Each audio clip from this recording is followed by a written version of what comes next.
Hayot shunday ekan. Bir kishining 2 qizi bor edi.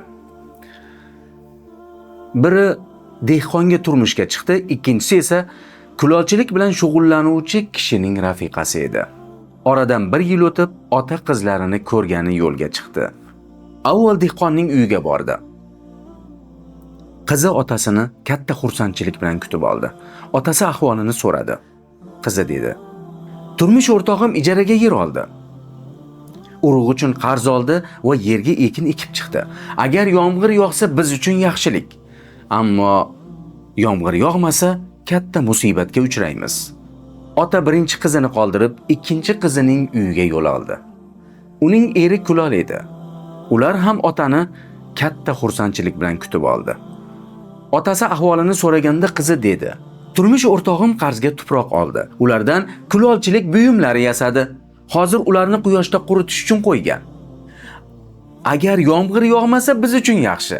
Mabodo yomg'ir yog'ib qolsa, butun narsalar erib ketadi, biz katta zarar ko'ramiz." Ota uyiga qaytgach, rafiqasi qizlarining ahvolini so'radi.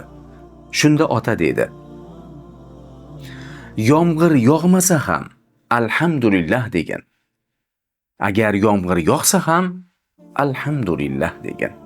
Chunki bu dunyo shunday. Sizga mos kelgan narsa boshqaga mos kelmasligi mumkin. Boshqaga yaxshi bo'lgan narsa esa sizga yaxshi bo'lmasligi mumkin.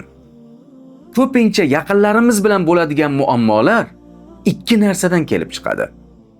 Aytilgan gap to'g'ri tushunilmaydi, tushunilgan ma'no esa aslida nazarda tutilmagan bo'ladi. Shuning uchun avval uning maqsadini so'rang.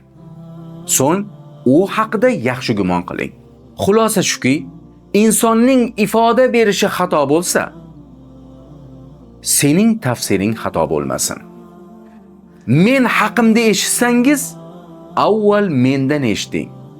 Meni o'zimni himoya qilish haqqidan mahrum qilmang. Fikringizni yuksaltiring. Hayotingiz go'zal bo'ladi. Va doimo esda tuting.